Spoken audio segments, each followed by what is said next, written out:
sejam bem-vindos e bem-vindas a mais um podcast Aprendendo com Elas.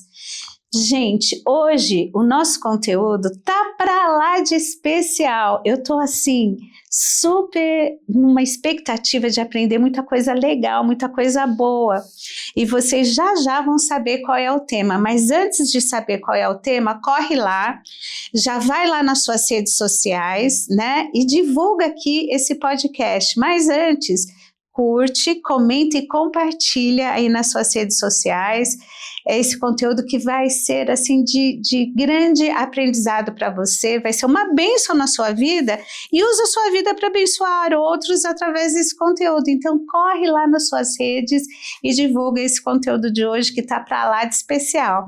E sabe qual que é o tema que nós vamos abordar no nosso bate-papo de hoje? É reprogramando as relações através do jiu-jitsu. É isso mesmo, olha só que coisa legal, a gente vai conhecer um pouquinho o que é o jiu-jitsu e por que ele é tão importante aí na condução de crianças, de adultos, do ser humano em geral, né? Porque a gente precisa sair de uma acomodação.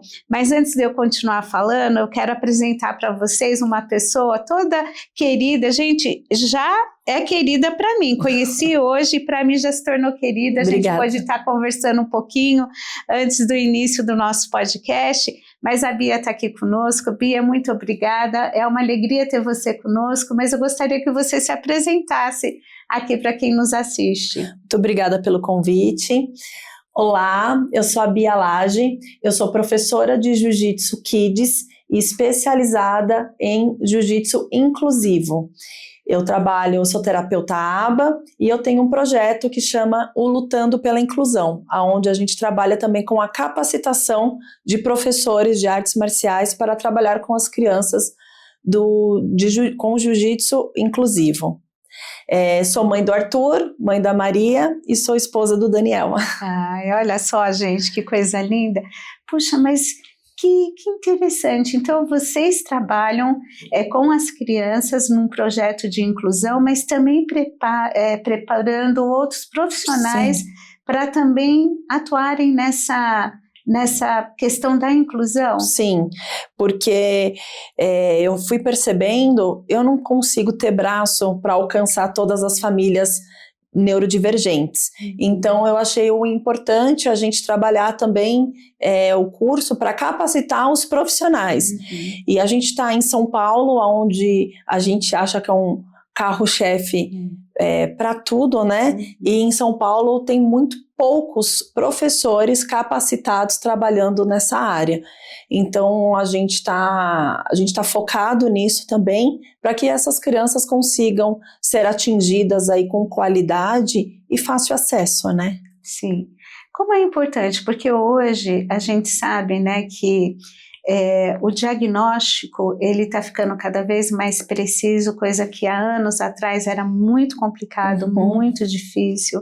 As pessoas estão tendo acessos a informações, né? E o quanto é importante, até num processo de terapêutico mesmo, né? Das crianças estarem envolvidas em propostas de inclusão. Sim. Né? A sociedade não pode viver sem essa realidade, né? Porque, na verdade, a gente vai estar trabalhando na inclusão ali, mas no ponto mais importante, que é o social. E, geralmente, a criança, quando ela tem o diagnóstico, o primeiro ponto que ela perde é o social. Ou pelo fato dela não conseguir, não saber entrosar com outras crianças, as outras crianças não saber entender o jeito dela, ou pelo fato de uma agenda, que é com terapeutas, clínicas, médicos, e não tem o tempo para o parte social. E a gente sabe que o social é muito importante para o ser humano, né? Para falar, para se espelhar, para modelar. Então, a gente usa o jiu-jitsu como uma ferramenta terapêutica para as crianças neurodivergentes. Então, vamos lá por parte para o pessoal entender. O que é o jiu-jitsu? O jiu-jitsu é uma arte marcial, é uma arte de imobilização. A gente não tem soco, chute, então é uma arte de imobilização. e também usada como uma defesa pessoal. Né? Então existem vários tipos tem o jiu-jitsu de competição para os atletas, tem o jiu-jitsu terapêutico, que é a pessoa trabalha o dia inteiro e vai para o jiu-jitsu para descarregar energia, que tem essa parte também que ajuda muito. Então o jiu-jitsu é uma arte marcial de imobilização. E dentro da proposta, né, do ABA, né, para quem não entende, o que é o ABA? O ABA é uma forma uma parte terapêutica, né, um trabalho terapêutico, que ele tem como o melhor e maior objetivo você trabalhar com reforçadores. Né? Então você estimula a criança para que ela tenha um reforçador, que ela consiga o reforçador, e o reforçador não é somente em objetos ou troca por uma bala, um chocolate, mas sim também o da palavra, né? Você conseguiu, maravilha, toca aqui. Então o ABA é uma parte natural que a gente trabalha com a criança, né? Para conduzir ali as habilidades, toda a parte terapêutica que ela precisa estar alcançando ali, né? E aí vocês trabalham especificamente com crianças autistas? Não. Ou com outras neurodivergências?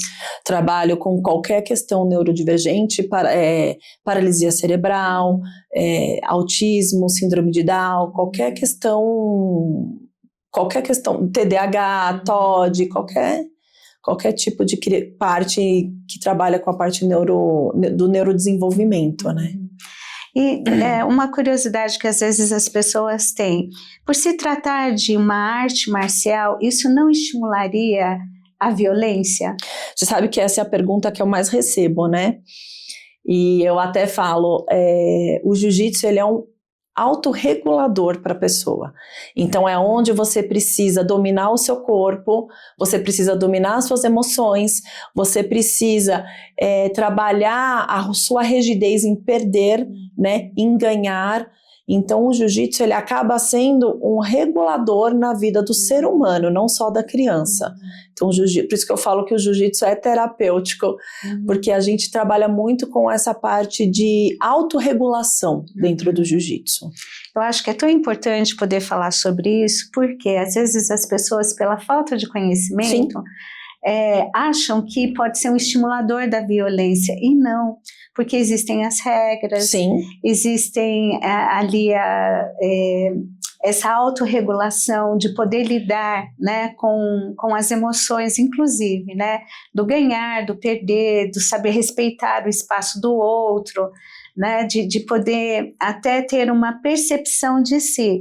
Óbvio que isso não acontece no estalar de dedos, mas é um processo, né? Você sabe que eu faço parte hoje dos grupos dos terapeutas de todos os meus alunos, né, que a gente troca ali experiência. E eu tive que quebrar muita barreira, inclusive com os profissionais. Que as mães, encontrei uma professora, vou fazer meu filho começar a fazer o jiu-jitsu, tal. Não, não sei se isso é bom, não sei. E então eu tive que começar a entrar nos grupos para mostrar qual é o trabalho que é feito. E hoje eu tenho profissionais aí que falam para a mãe, você pode mudar tudo, menos o jiu-jitsu. Então é uma barreira que a gente vai quebrando, né? E até por falta do conhecimento, de entender o que é a arte marcial. E a gente sabe que a arte marcial ela é disciplina, né? Isso. Então o aluno chega na academia, até a posição do chinelo ele tem que, não é sair e tirar o chinelo. Então tem todo um passo a passo ali, né? E que eles acabam fazendo na minha aula tudo que eles fazem na terapia. Mas eu tenho um ponto ao meu favor, assim, que eu falo que eu ganho dos outros profissionais, porque eu tenho crianças. Então eles não fazem com adulto, eles fazem com crianças, se movimentando, a atividade, uma aula lúdica, onde eles acham que eles estão brincando. E não tem melhor forma do que aprender brincando, né, para a criança. Com certeza. E o que te levou a querer trabalhar especificamente com essas crianças neurodivergentes? Eu entrei nesse mundo por causa das mães. E eu falo que as crianças vieram de tabelas. Eu sou mãe e eu sei, qual é a nossa dificuldade em, às vezes, querer fazer uma unha, fazer um mercado, encontrar uma amiga. A gente sabe que a gente acaba ali, tem uma fase que a gente acaba abrindo mão muito da gente em prol dos filhos. E aí eu pensei o quanto deve ser muito mais difícil esse tempo para as mães dos neurodivergentes. Por quê? É uma vida em recepção de clínica, né? Então elas às vezes não conseguem produzir, às vezes não conseguem trabalhar, às vezes elas têm que sair do trabalho e o marido acaba aumentando a carga horária, então acaba ficando muito com conflito. E aí o que eu pensei? Eu falei, essas crianças precisam ter esporte, qualidade de vida, só que as mães precisam levar essas crianças para algum lugar onde elas se sintam bem, se sintam acolhidas, ao ponto de deixar o filho ali e falar, eu vou correr fazer a unha, eu vou correr fazer um mercado, nesse momento onde ela sabe que o filho dela está num local com segurança.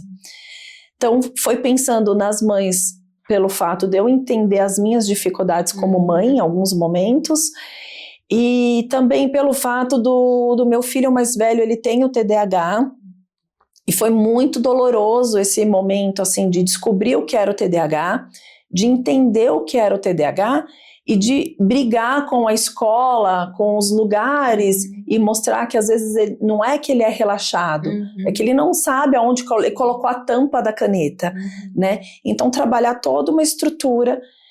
E eu pensei, aonde você vai colocar o seu filho? Esse professor, ele tem a capacidade de entender qual é a dificuldade de cada indivíduo, né? Então, eu sempre falo assim, que não é a criança que tem que se adaptar à academia, é a academia que tem que se adaptar à criança, e é o professor que tem essa função, né? Sim. Então, foi encontrando essas dificuldades do dia a dia que eu pensei que o que eu posso fazer para transformar uma qualidade melhor para essas famílias, né? É tão interessante isso, né? Como que as dificuldades que a gente enfrenta, quando a gente busca superá-las e usa isso como sendo algo que possa favorecer outros Sim. E ajudar, isso acaba sendo algo maravilhoso, né? Como que eu sempre falo, né? Que Deus nos capacita na nossa dor, Sim. Né? Para ajudar a dor de outros.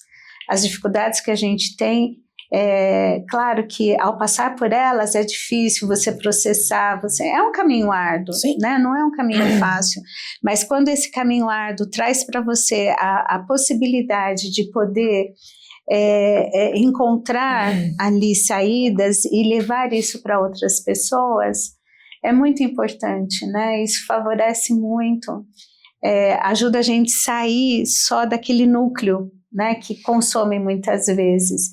E que bom, né? Que coisa preciosa isso, né? Poder entender aí a dificuldade de outras mães, a necessidade de ter ali um tempo para elas, mas que os filhos, enquanto isso, pudessem ser também ajudados. Sim, né? Sim. Então isso é muito bom. E disso nasceu o seu livro, né? Que Foi. É justamente, tem como título o tema do nosso podcast de hoje, que é Reprogramando as Relações através do Jiu-Jitsu. Nasceu um filho.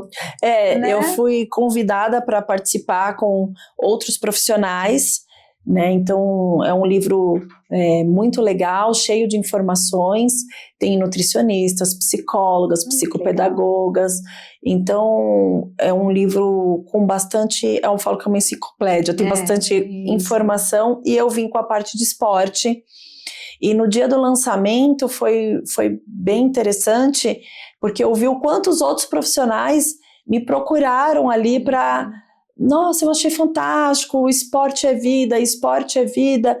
Então, assim, o quanto que foi importante essa deixar um pouquinho aí escrito para as gerações, né? Isso. Como que a gente pode estar trabalhando. Eu brinco assim, eu falo que eu tô com a faca na mão abrindo a trincheira, né?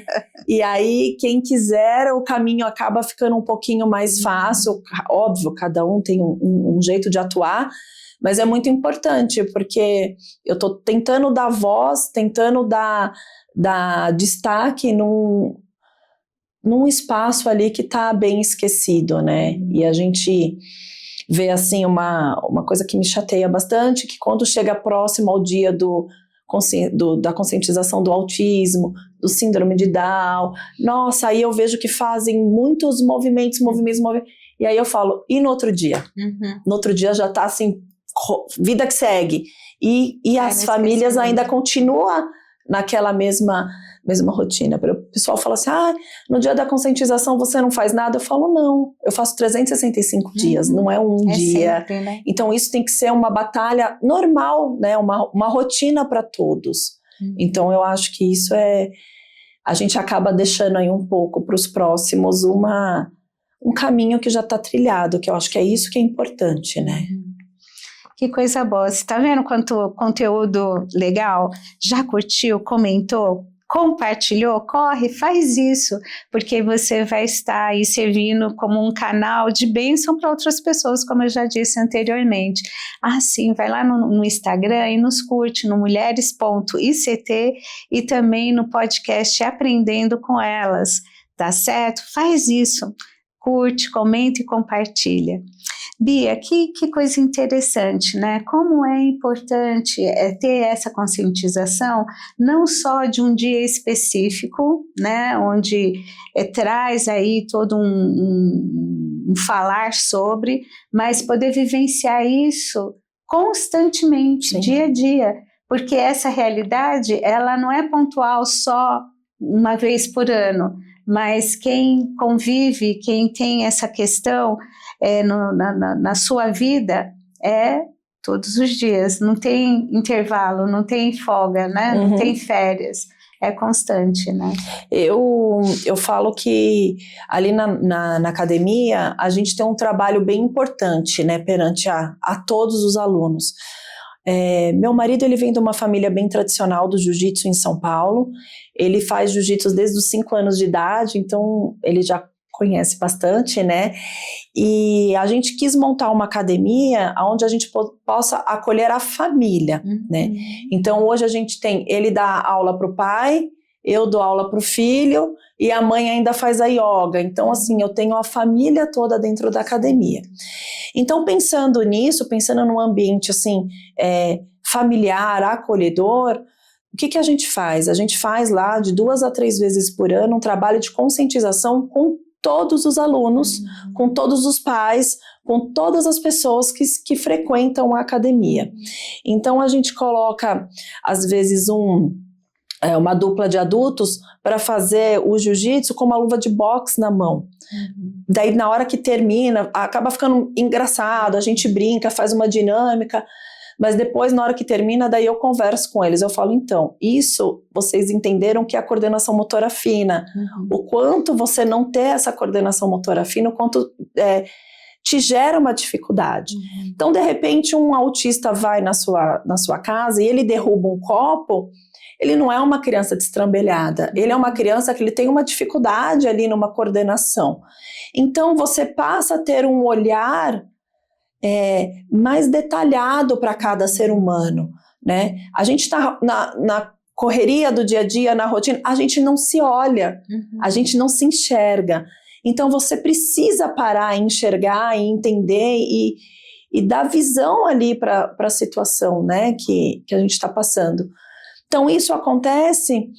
E aí, se eu tenho algum aluno que desregula, que tem alguma situação ali dentro da academia, eu não tenho nenhuma outra mãe que passa a mão no filho e vai embora. Não, ela simplesmente continua conversando com a outra mãe tranquilamente. Eu tenho os alunos que me ajudam. Por quê? Porque todo mundo já tem a consciência disso. E sabe como lidar, aprende como ali, lidar. Né? Às vezes a gente usa muito a palavra empatia.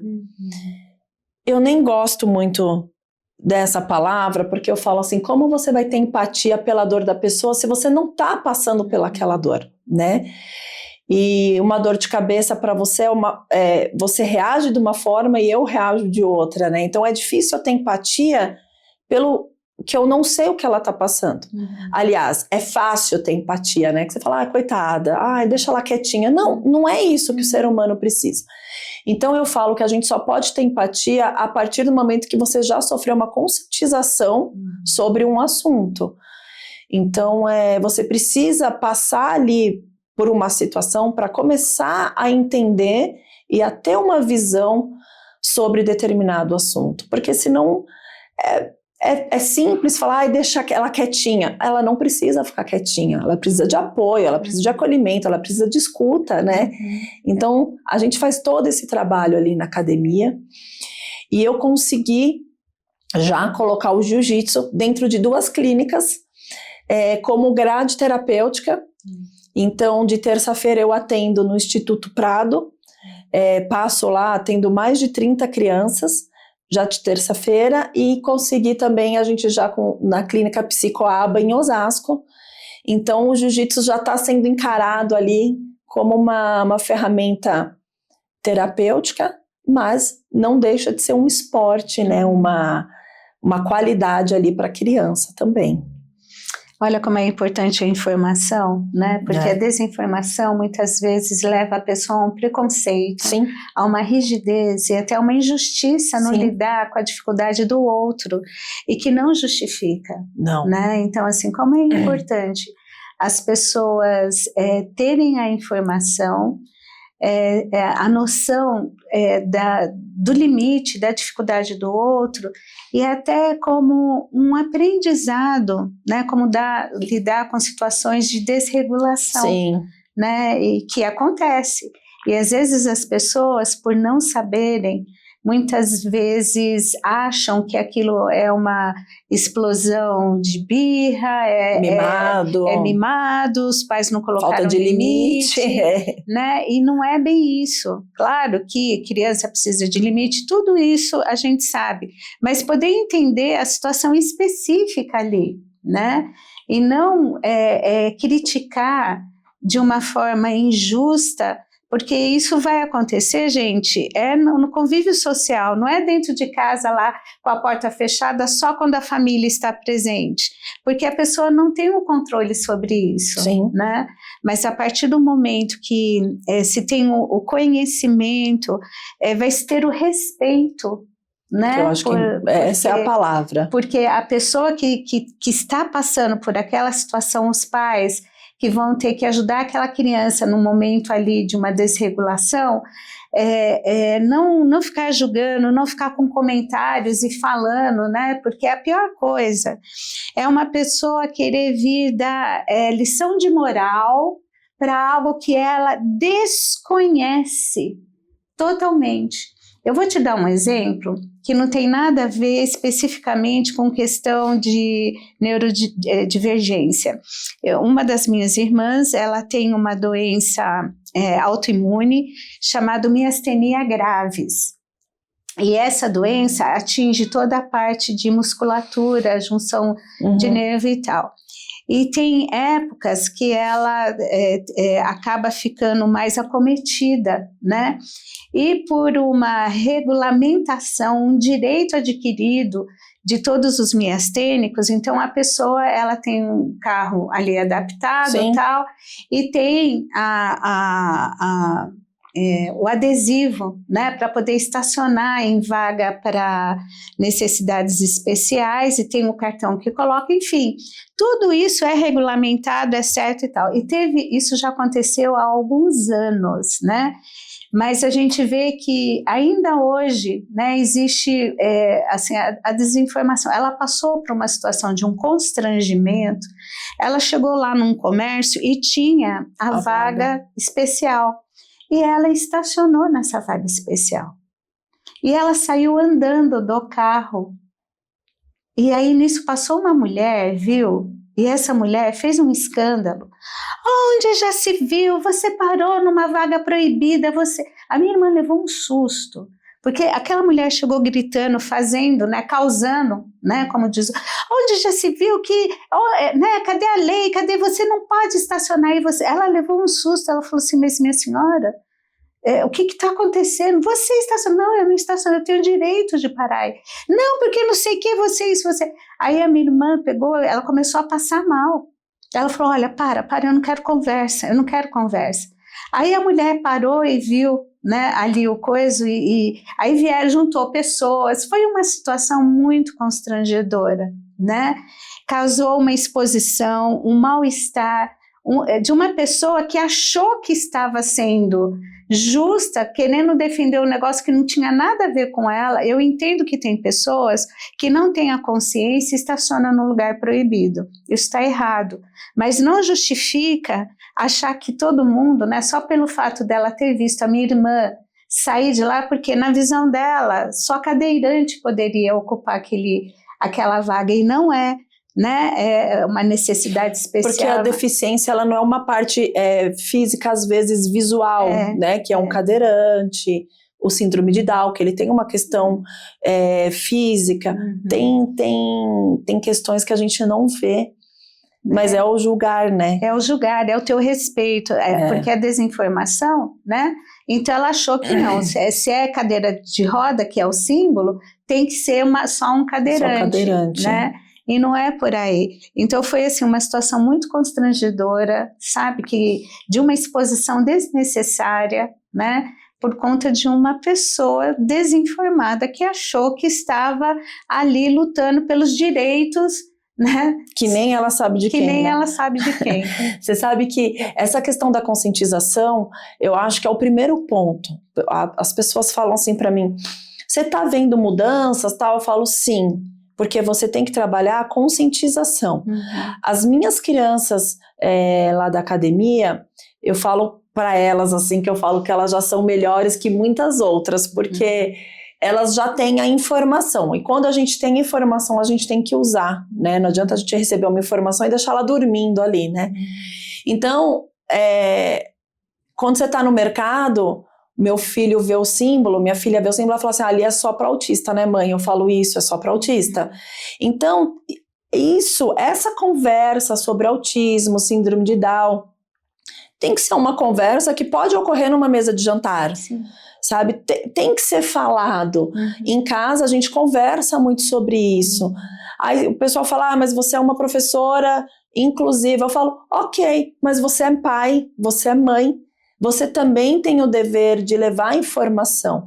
E hoje a gente tem acesso muito rápido a essas informações. Não é como antes, que a informação estava só em determinado local, né? Hoje em dia você pega um celular, você tem várias informações. Então tem que ser falado com as crianças, tem que ser falado. Aonde eu vou, eu falo sobre o autismo, eu falo sobre a criança, sobre o síndrome de Down. Isso, então, quanto mais você falar sobre o assunto, aí sim ele vira normal, né? Que hoje as pessoas falam para mim assim, aquela criança é especial. Eu falo, não, ele não é especial, ele tem um diagnóstico. Só que antes do diagnóstico ele tem um nome. Sim. Ele é uma pessoa antes do diagnóstico. Então eu não posso tabelar ele simplesmente como uma criança autista. Não, ele é o João, que tem 7 anos, ele é um moleque incrível, ele é muito legal e ele tem o autismo. E aí a gente trabalha então a partir daí, né? Porque as pessoas, elas não têm consciência, elas não querem falar sobre o assunto e depois falar, ai, tadinho, ou nossa, ele consegue. Então a gente tem que quebrar isso. Então acho que falta essa informação mesmo, quanto mais falado, mais normal fica, sim, né? Sim. Então isso é bem importante. Eu acho que assim, não é fácil você estabelecer um diagnóstico, né? Então assim, cuidado, porque às vezes as pessoas, elas ficaram tão expertas, né, em bater o olho e dizer, e não tem nenhum preparo técnico, não tem nenhuma capacitação para poder avaliar aquela pessoa, aquela situação, para poder dizer e fechar um diagnóstico, que isso também é perigoso. Então, cuidado com os olhares, sim, né, Às vezes você vê uma determinada situação e você já acha que é ou na família, ou pessoas próximas, ou pessoas que você nem conhece. Eu tenho algumas crianças que eu recebo lá, que a mãe vem desesperada e fala assim, ai, a professora mandou eu procurar algum lugar porque ele não para quieto na cadeira. Aí eu vou escutando, né? Eu falo, mas você levou em algum médico, já fez algum acompanhamento? O médico falou que não é nada, mas a professora jura que é, então, tô toda perdida. Eu falo, quantos anos tem seu filho? 5. Falei, qual que é a queixa da professora? Ele não para sentado no lugar. Eu falo, e que criança de 5 anos para? A gente já começa por aí. Então, às vezes, a gente está esperando muito das crianças e a gente esqueceu como a gente era quando era criança, né? Então, no frio, meu filho não quer ir para a escola. Eu também não queria. Então, o quentinho da cama, né, gente? Então, mamãe, posso faltar hoje? Então, assim, eu já fiz diversas vezes essa pergunta para minha mãe. A gente não pode esquecer o que é criança e o que é diagnóstico. Então, criança com 5 anos não vai ficar sentada. Criança com 2 anos não vai doar o brinquedo com muito amor. Ou é por regra, ou porque o amigo tomou da mão. Então, a gente não pode deixar de entender o que é a fase de cada criança. E essa informação a gente tem na nossa carteirinha de vacinação, que o SUS fornece. Então, você pega lá, meu filho de 9 meses ainda não senta. Olha na carteirinha de vacinação, ali tem a informação, né, a caderneta que a gente... Então, as pessoas não estão pegando a informação base e já está chegando lá no topo, né? Já está indo direto lá no topo. Não, a gente tem muita coisa para percorrer, um caminho para percorrer, né? Até porque, assim, cada ser humano é único, tem o seu ritmo, tem o seu desenvolvimento. Sim. E eu acho que um diagnóstico, ele é uma junção de fatores, de observações. Não pode ser uma queixa única, né, de um momento. É poder entender o que está acontecendo com aquela criança, se aquilo se repete, que outras coisas podem estar influenciando.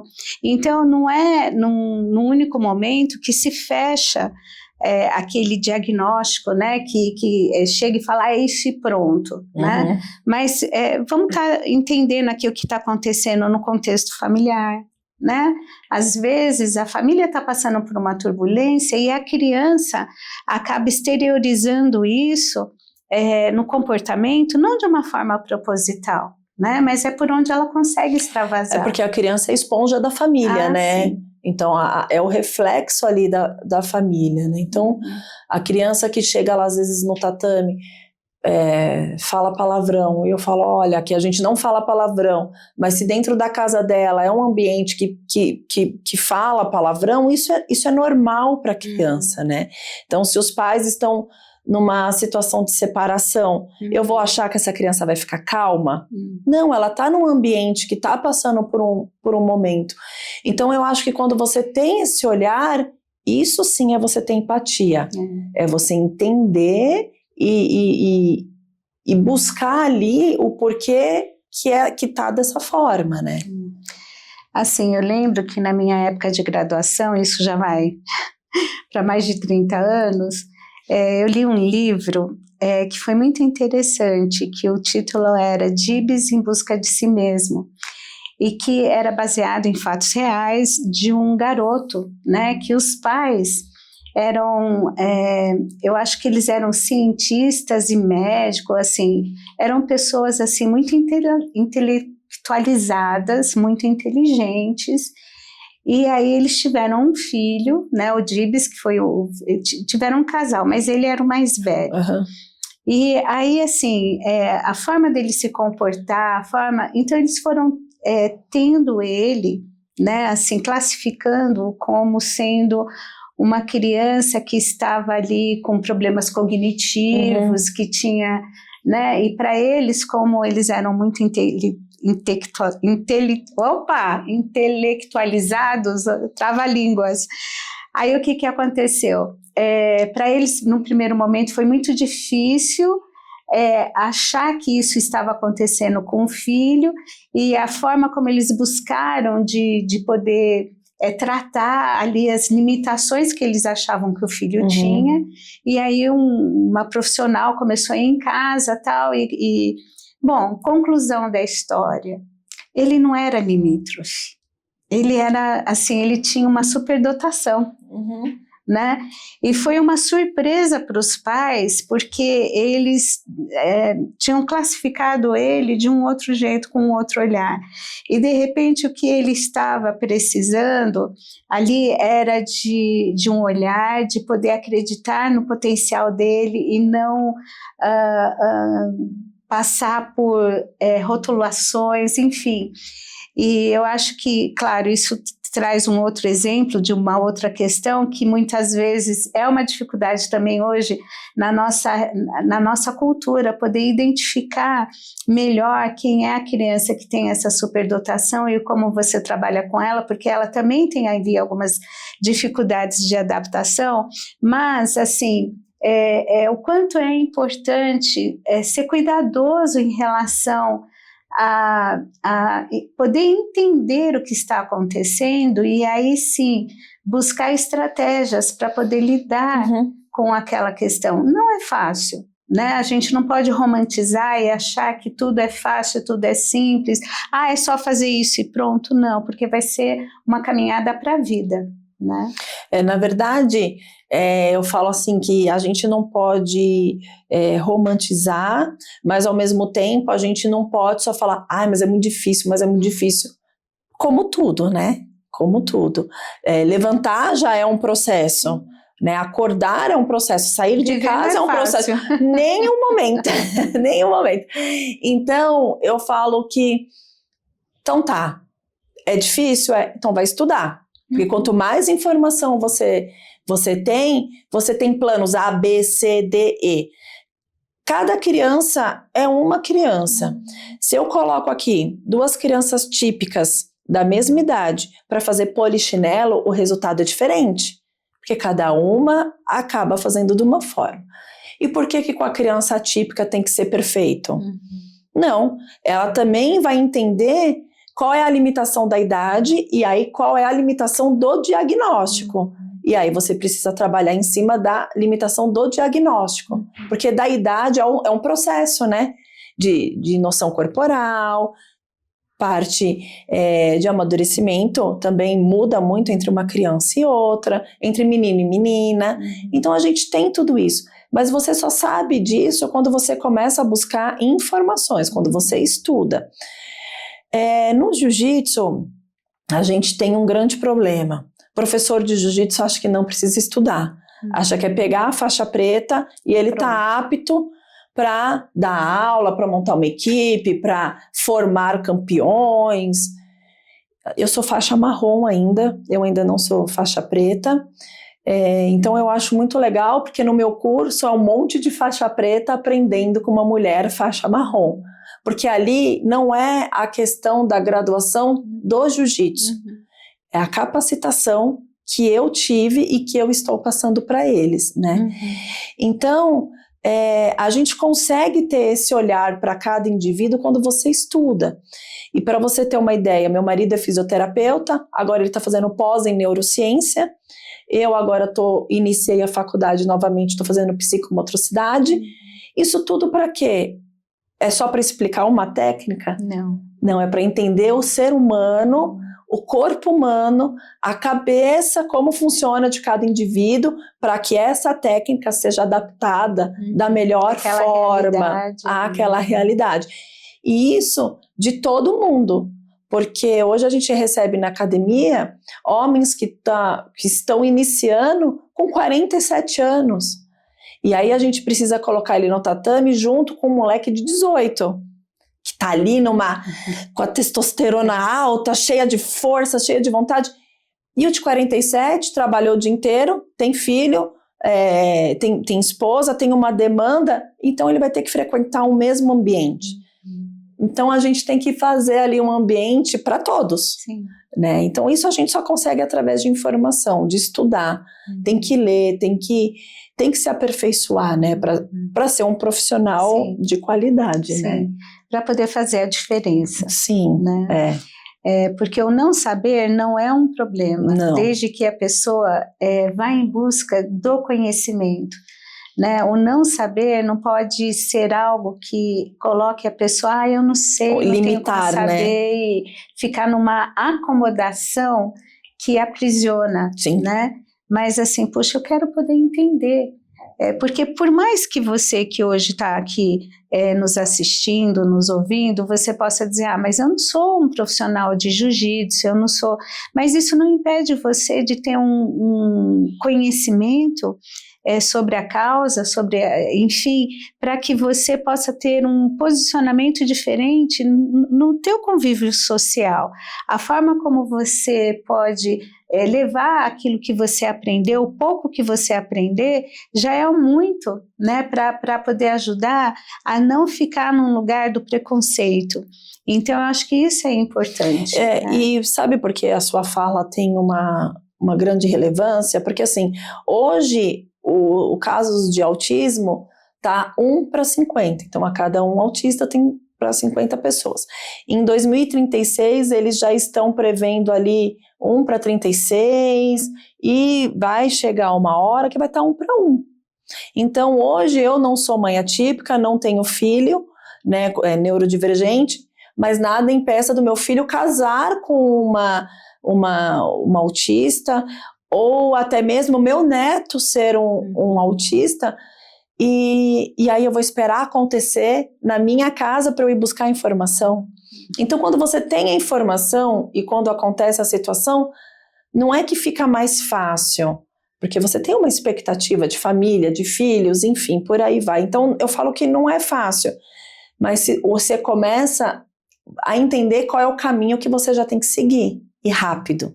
Sim. Né? Você começa a intervir rápido na situação. Até porque o que acontece? Infelizmente, antigamente, essas pessoas elas eram afastadas do convívio social, né? E todo mundo perdeu com isso. E hoje não, né? Hoje você tem, às vezes, na escola do filho, no condomínio onde você vive, na vizinhança, na natação, na academia, na igreja. Né? Aqui na nossa igreja nós temos, né? E assim, a gente foi atrás de aprender como entender e respeitar esse limite. O ano passado a gente teve aqui uma palestra sobre como você recebe as crianças no Ministério Infantil, né? Porque a gente começou a perceber que a gente precisava se capacitar. Então, a pessoa que é a líder do Ministério Infantil, ela propiciou um momento para que a gente pudesse conhecer, veio uma profissional, conversou, quer dizer, não basta só isso, quer dizer, isso foi o pontapé inicial para poder entender, para poder saber como acolher essas crianças, como acolher essas famílias, que é importante, faz parte da nossa vida, né? Não adianta achar que não, olha, aqui eu seleciono com quem eu quero conviver, não. Até acontecer dentro da tua casa. Aí você vira especialista no assunto de levantar bandeira. Então, é o que eu falo, não espera chegar na sua casa, sabe? Você pode ser ali uma porta-voz ali de alguma informação, mas necessariamente você não precisa estar passando por aquilo, né? Então, hoje eu falo para você assim, que eu me descobri isso como uma missão de Deus. Então, eu tenho isso como uma missão, né? Tanto é que eu estou procurando sair cada vez mais dentro da bolha. Eu fui fazer um trabalho no céu de Taipas, que minha amiga é professora. Eu levei minha filha, a gente deu aula para 60 crianças, em várias partes, né? E ali eu percebi que eu estou fazendo muito pouco do que eu tenho que fazer. Então ali tem crianças que não têm terapia. Tem crianças ali que não tinha uma vestimenta para o clima do dia. Então, é o que eu falei, a gente está fazendo muito pouco. E também outra questão que me pega muito são os adolescentes na fase já quase adulta.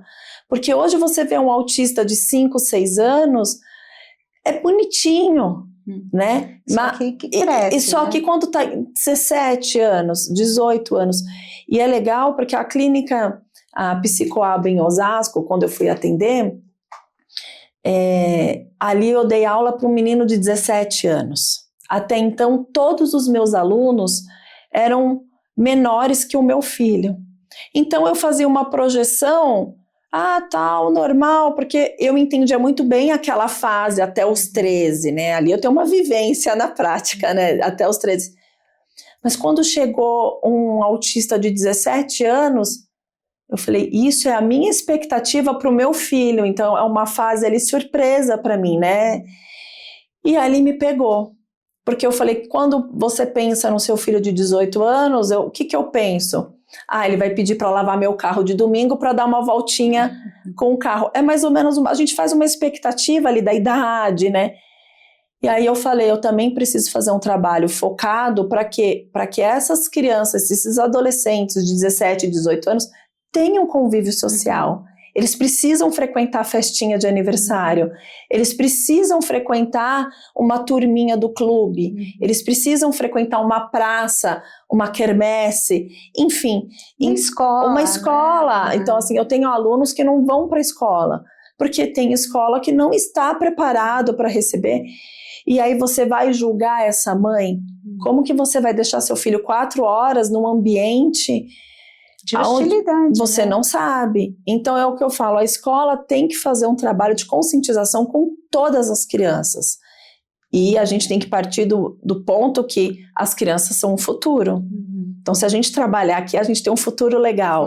Né? Se a gente não trabalhar, fechar os olhos, o futuro vai ser pior do que o presente. Né? Porque está crescendo. Então é importante a gente sair da nossa bolha, entender ali que a partir desse convívio existem outras situações. E aí você precisa agir, né? Não adianta eu ver, ficar com dó, chegar em casa, ligar o Netflix e assistir um filme. Então eu já estou pensando em várias outras estratégias para a gente conseguir atingir outras famílias, outras classes sociais, outras fases do ser humano e por aí vai. É muita coisa para fazer. Existe muito trabalho. Muito. Né? Muito trabalho, muitos desafios. Isso a gente está falando numa cidade grande como São Paulo. Agora imagina em outros locais. Sim, né? Onde o acesso é diferente. É diferente, né? É complicado. Então, assim, eu acho que trazer essa inquietação, ela pode nos ajudar, né, a somar. Sim. Porque às vezes a pessoa pensa assim, mas eu vou fazer muito pouco, eu não vou conseguir ajudar, eu não tenho preparo, eu não tenho... Mas o pouco que você consegue fazer dentro da tua realidade é uma coisa que traz toda uma diferença. Sim. Né?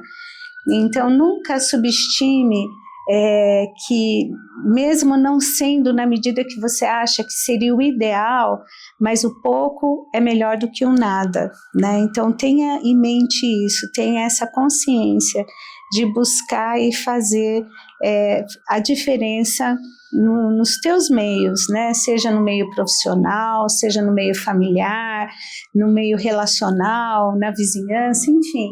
Você pode fazer ali uma diferença.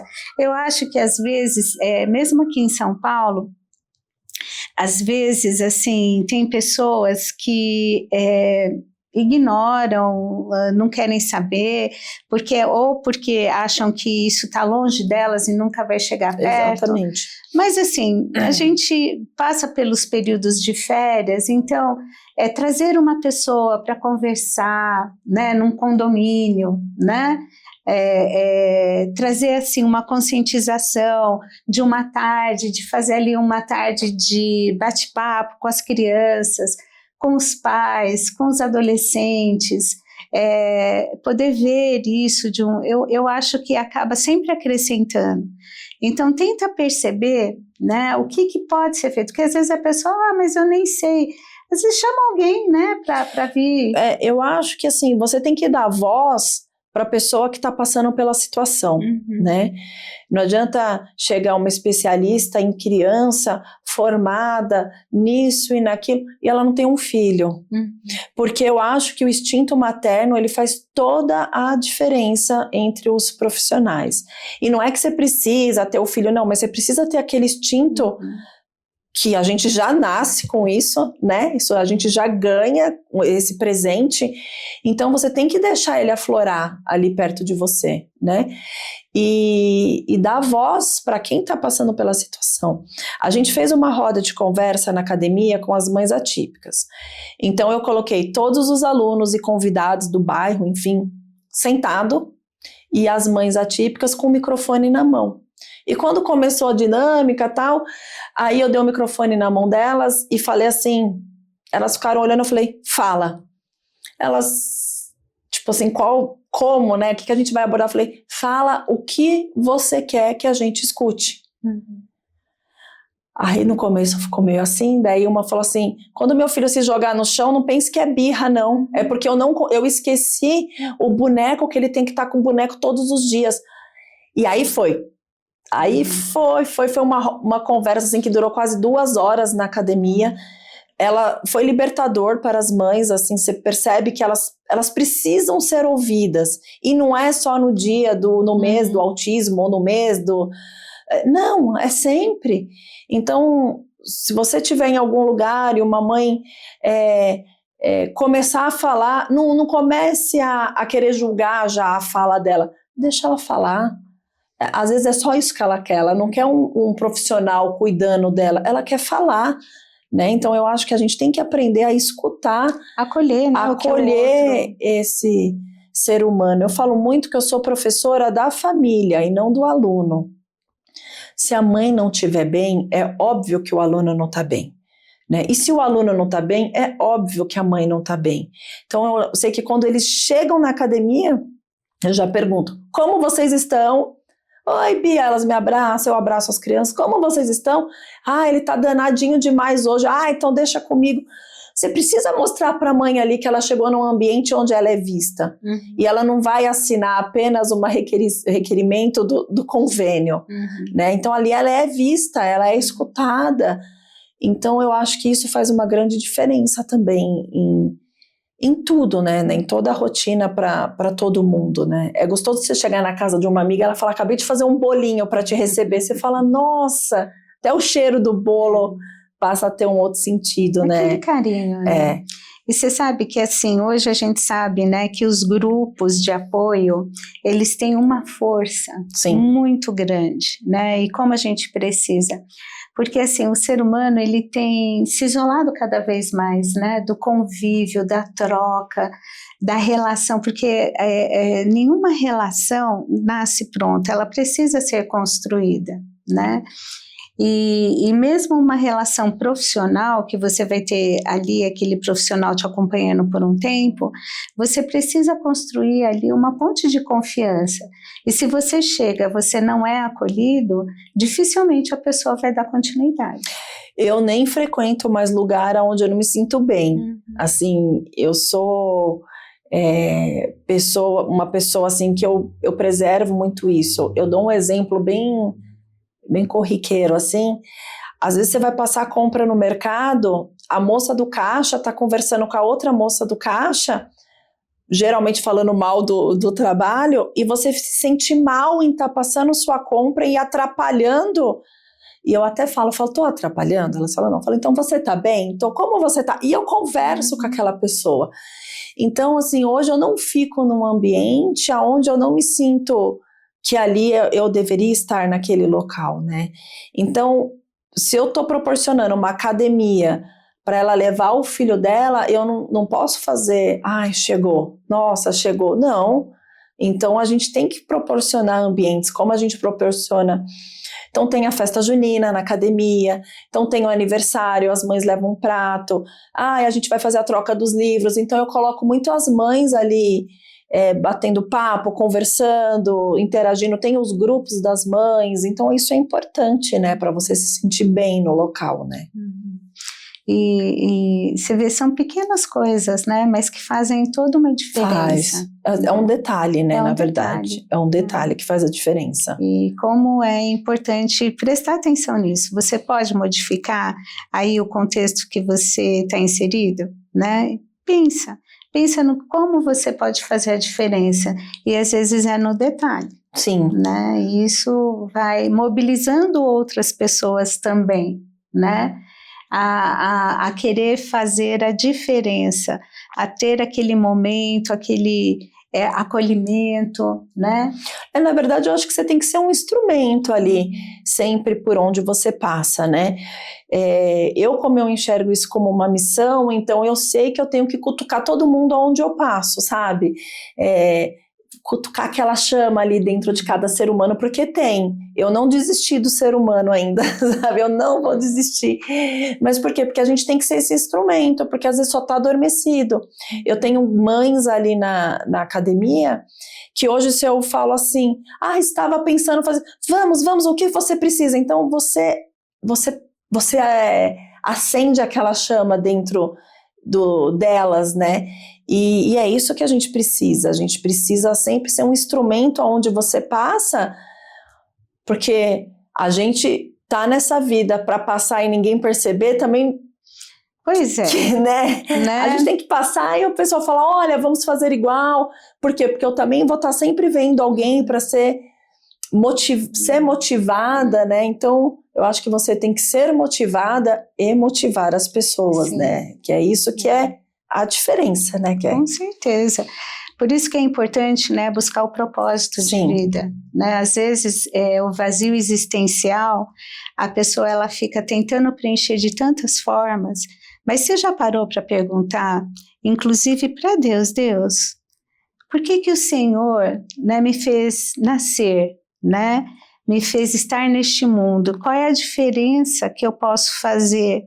Né? E qual é o meu propósito de vida que o Senhor tem para mim? Porque às vezes as pessoas elas vão tendo objetivos e metas na vida e achando que as coisas, esse preenchimento desse vazio existencial só vai acontecer a partir de quando elas conquistarem coisas. Financeiramente, né? E não é isso. Eu acho que todo ser humano traz um vazio existencial, isso já vem de fábrica, que só Deus pode preencher. E Deus preenche nos mostrando qual é o nosso verdadeiro propósito de vida nele. E Deus, ele é tão interessante que Deus criou o ser humano para ser relacional, né? Para estar ali no convívio com o outro e no convívio com ele. Então é na horizontal e na vertical, né? Agora, quanto mais o homem se afasta disso, mais infeliz ele é. Por mais coisas que ele possa conquistar na vida, né? Por mais conhecimento que ele possa adquirir, por mais conquistas financeiras, realizações, nunca será suficiente. Então, enquanto ele não se reconectar com Deus e aprender o valor de uma vida humana, principalmente nesse relacionamento com Deus, porque a gente vê que Deus dá um valor para a vida humana, mesmo a gente não merecendo. Então, quando a gente vai lá para a Bíblia, que é o manual do fabricante do ser humano, né? E nós lemos lá em João 3,16 que diz, porque Deus amou o mundo de tal maneira que deu seu Filho unigênito, para que todo aquele que nele crê não pereça, mas tenha vida eterna. A gente vê ali um amor genuíno de doação, né? Deus deu o Filho dele, Jesus. Ele não veio aqui sem um propósito, não, ele veio como um Salvador, né, nos resgatando e nos fazendo reconectar com Deus, porque isso estava prejudicado. E aí, através dessa reconexão com Deus, a gente aprende a olhar para o outro, a respeitar o outro, a entender esse outro e caminhar com as diferenças, poder caminhar com as questões que permeiam ali o ser humano, as dificuldades que se tem. Então, quando a gente tem esse religare, né, com Deus, que eu acho que é extremamente importante, a gente aprende a se olhar de uma forma diferente, a entender qual é de fato o propósito, o valor da minha vida, e aí eu posso olhar para as outras pessoas e ver o quão preciosas elas são diante de Deus, porque Deus, ele não classifica, esse eu quero, esse daqui é capaz, esse é incapaz, eu não quero, esse é divergente, não, esse não, ele aceita a todos, ele ama a todos, e ele respeita a todos, né, assim, então é importante a gente ter essa consciência de entender o que é que permeia o meu valor. E tem hora que, como ser humano, como pessoa, a gente tem que parar e falar assim, minha vida está caminhando para onde? Né? O que está motivando? O que está fazendo eu ter propósito de vida? É só nas coisas materiais, é poder conquistar, para poder exibir isso, para poder dizer, olha, eu consegui? Ou através de eu entender que essas coisas não são as mais importantes, não é o essencial da vida, né? Porque às vezes a pessoa ela acaba tendo tanto foco em conquistar coisas que ela conquista uma coisa, ela nem consegue se satisfazer verdadeiramente com aquilo, já pensa na próxima conquista e já vai pensando e não vai vendo as coisas que ela vai perdendo nesse processo, perde muitas vezes amizades importantes, família, saúde, vida, e como isso vai complicando, né? E é triste, né? É triste, porque a gente vê que cada vez mais, né, as pessoas tentam entrar numa forma que não é a forma delas. E isso traz aí os seus prejuízos, né? Porque a vida passa muito rápido. Muito como? E como? Né? A vida passa muito rápida e a gente tem que tomar muito cuidado com isso.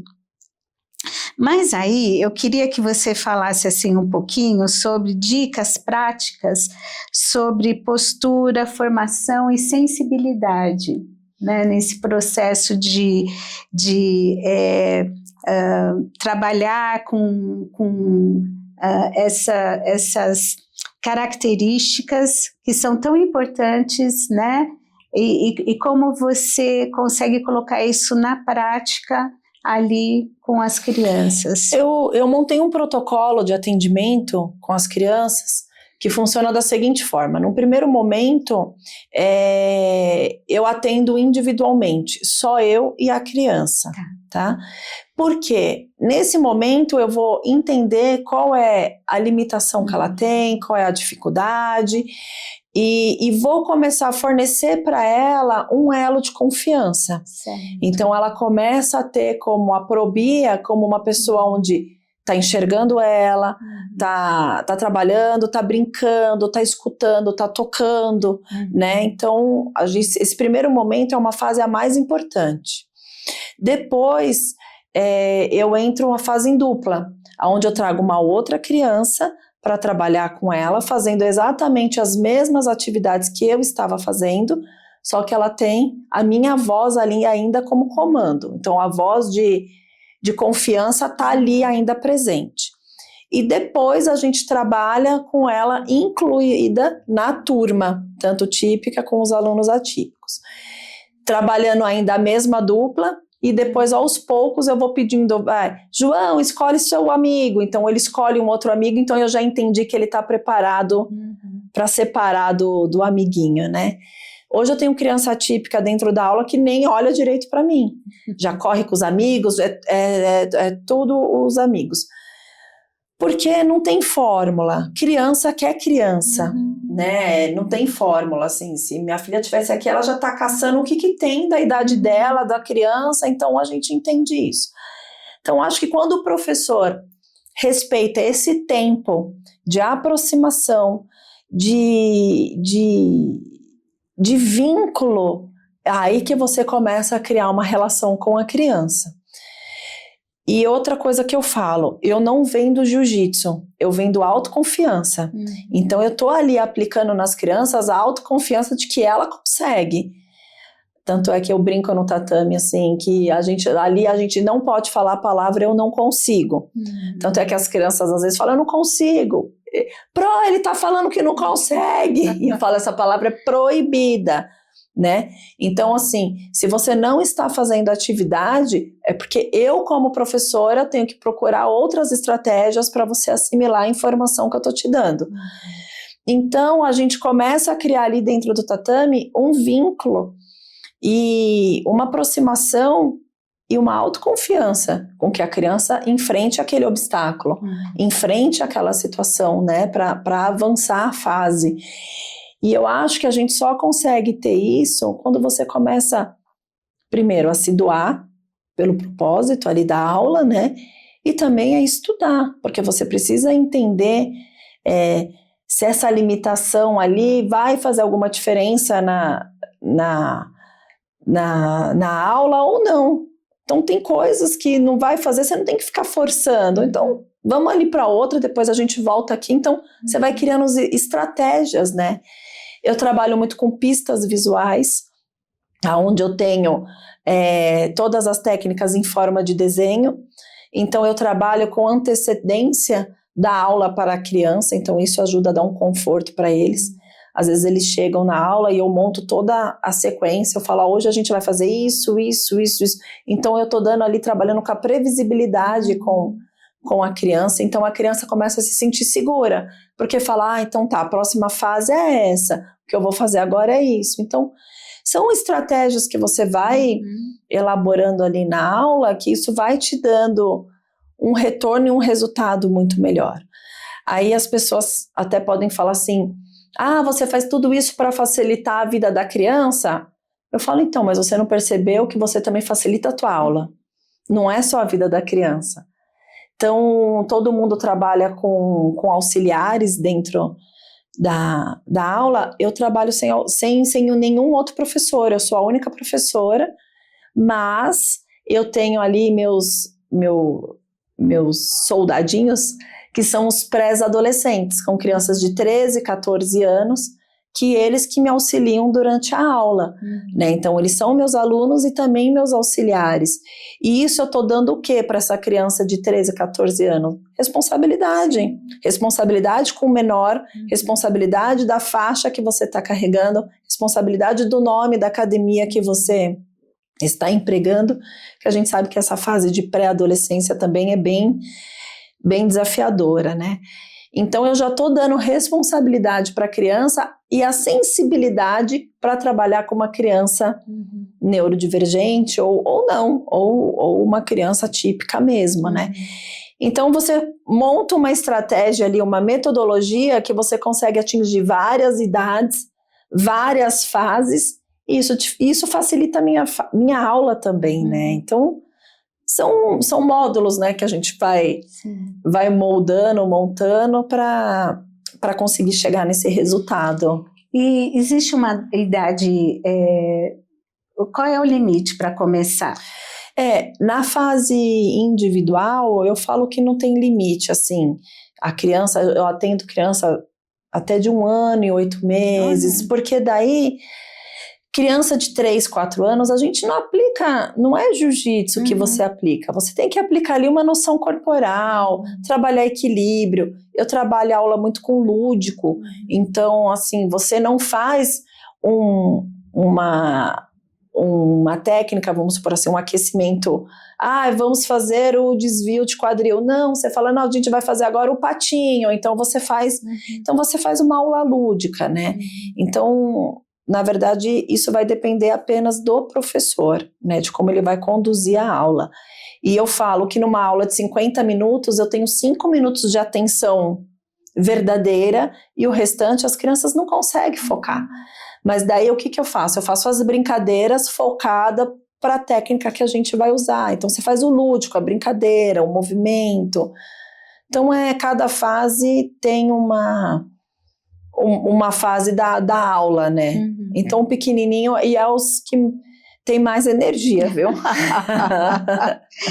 Tem que ter um gás ali pra Nossa, eles, no né? final da aula eles vêm pulando. Pô, o que a gente vai fazer agora? Eu falo, agora você vai pra tua casa, agora acabou, chega, né? que a Pro tá cansada.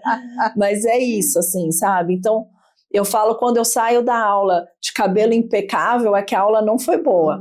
Agora, quando você sai cansada, suada, com o kimono todo, eu falo, aí, essa aula hoje aula rendeu. foi produtiva. E quando você começa a introduzir uma segunda criança para ajudar a criança, você pega crianças que são neurodivergentes também? Não. Geralmente são meus filhos, eu coloco eles para trabalhar desde cedo. Geralmente são meus filhos, ou tem alguns outros alunos mais específicos para me ajudar com relação a isso. E eu coloco uma criança típica. Por quê?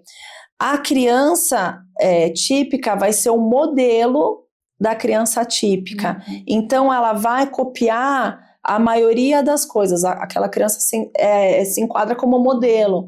Então, a gente tenta pegar uma criança sempre mais ou menos da mesma fase de idade, mesma questão corporal. Por quê? Porque ela vai acabar sendo o modelo. Então, a gente pega ali para auxiliar a criança. Mas na hora da aula é muito legal, porque às vezes eu faço eles lutarem dois neurodivergentes. E é legal porque eu vejo ali muito na aula um tentando ajudar o outro. Então eles também se sentem que estou ensinando o meu amigo também, né? Que eu falo, João, ensina o Beto como que você faz com o pezinho. Então ele fica, é assim, olha. Então eu estou dando importância para o aprendizado dele, né? E isso também é a fase, é uma terapia, né? Você mostrar que ele é capaz. Então é isso que é... Porque a gente escuta muito frase capacitista até dos próprios pais. Eu coloquei no jiu-jitsu, mas eu não sei se ele vai conseguir. Aí eu falo, vai, mas lógico que vai, todo mundo consegue. Então a gente tem que excluir essas frases que o nosso cérebro escuta ali, né, com frequência, para auxiliar.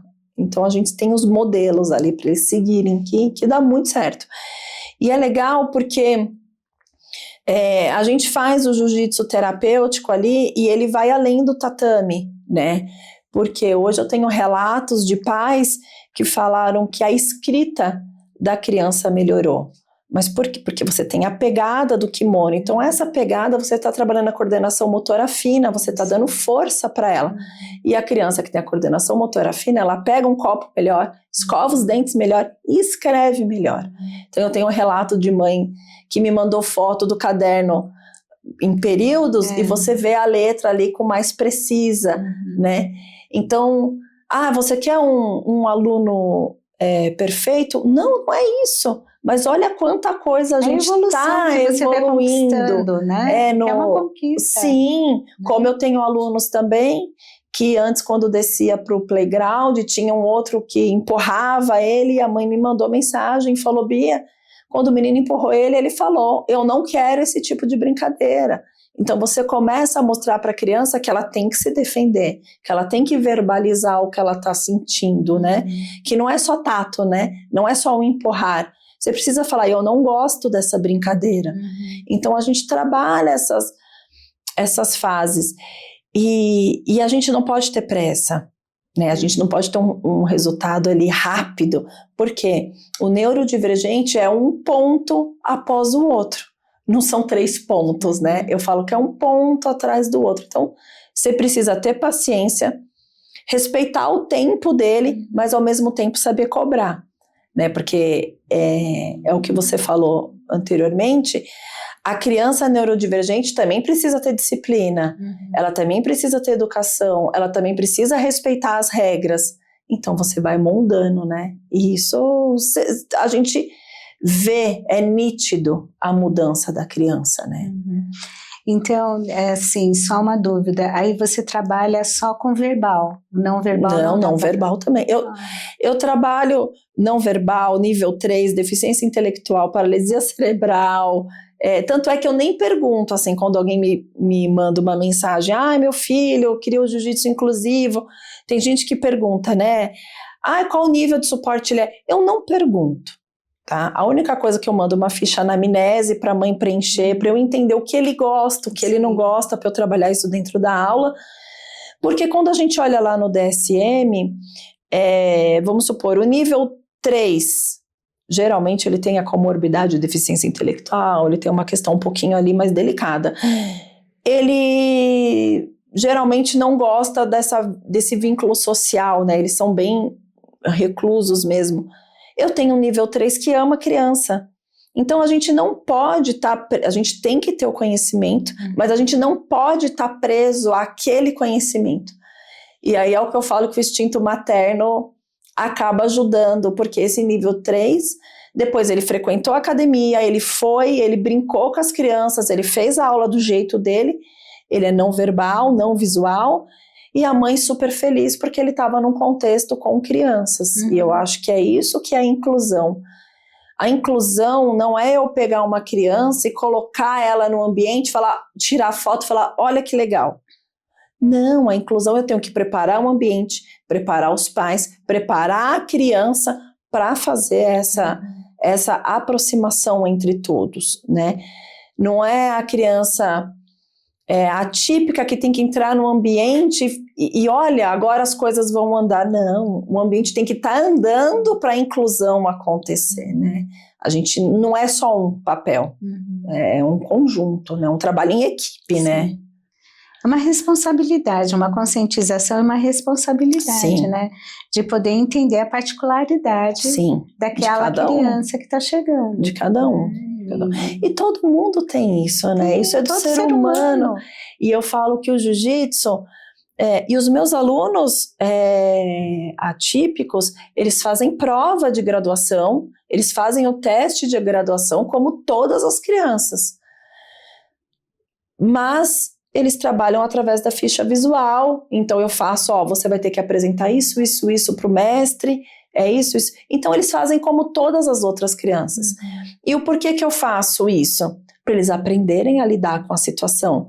Porque eu tenho a função de deixar os meus alunos cada vez mais funcional para a sociedade. Eu não posso, eles têm que saber amarrar um tênis, eles têm que saber pegar um garfo, eles têm que saber se comunicar na escola. Então eles passam pelo mesmo processo. Eles fazem a graduação de faixa, eles têm a graduação deles, e aí você fala assim, mas ele sabe dar a técnica exatamente igual ao outro? Eu falo, não, como eu também não sei, como uma outra menina faixa marrom. Porque na verdade o jiu-jitsu, eu falo que ele é um esporte completo, porque você avalia o indivíduo dentro do coletivo, né? Então dentro desse coletivo a gente avalia indivíduo por indivíduo, né? Não tem uma regra, sabe? Assim, igual para todos, né? É exclusiva, né? Poxa, olha que coisa linda, né? Que trabalho apaixonante esse teu. Eu sou apaixonada pelo meu trabalho de todo o coração. E assim. eu acho que isso é o diferencial, porque quando você não se apaixona, você não se entrega, né? Então a paixão, ela é um ingrediente aí fundamental. Né? E é legal porque eu vejo que eu estou conseguindo passar isso para alguns outros profissionais, outras pessoas. Então eu vejo assim que muita gente hoje me pergunta, como que eu faço? Vem tirar dúvida e até um outro professor me procurou, ele falou, nossa, é você mesmo que responde? Né? Eu mandei mensagem, eu falei, sim, eu sou acessível a todas as pessoas que me procuram, né? Esse é o meu WhatsApp, é meu particular mesmo, não é? Da academia, enfim, porque eu acho que é isso, a gente tem que estar próxima ali da pessoa que tem dúvida, né, para você ser acessível. Eu acho que é isso que que é o importante, né? Não dá para falar de acessibilidade sendo inacessível. Sim, exatamente. Fica incoerente, né? Daí você fala, então eu tento estar ali o mais próximo possível. Me chama para ir para a escola, eu vou. Me chama para eu vou em qualquer lugar que eu conseguir estar, né? Porque eu acho que é isso, eu tenho que estar acessível para conseguir entender a dúvida e ajudar no máximo possível, né? Com certeza. Gente, não é apaixonante, né? A gente poder aprender, conhecer de uma realidade que não tem como você achar que ela está longe de você, né? Então, assim, olha como a informação ela é extremamente útil e necessária. Você está gostando? Você já curtiu?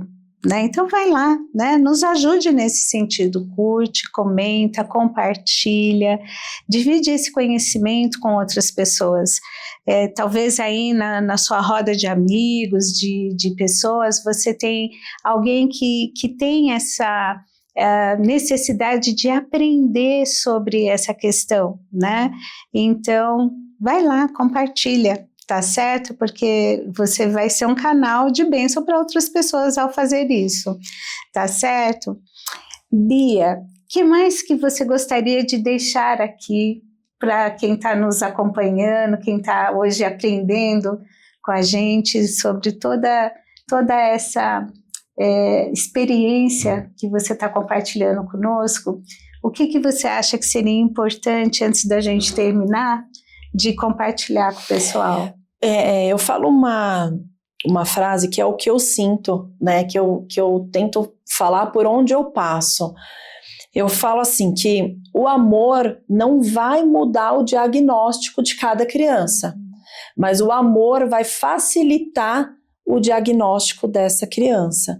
Então, tem amor quando você receber essas crianças, tem amor por essa família, por essa luta, né, que eu acho que é isso que é o diferencial, é isso que você vai conseguir facilitar um pouco o caminho aí dessa família, né? Então, eu sempre tento colocar isso, não veja eles como um número, né? Então, coloque amor aí quando você estiver perto deles, quando estiver recebendo, quando estiver escutando. Eu acho que é isso que vai fazer a diferença do diagnóstico em cada família, e que eu tô aqui, né?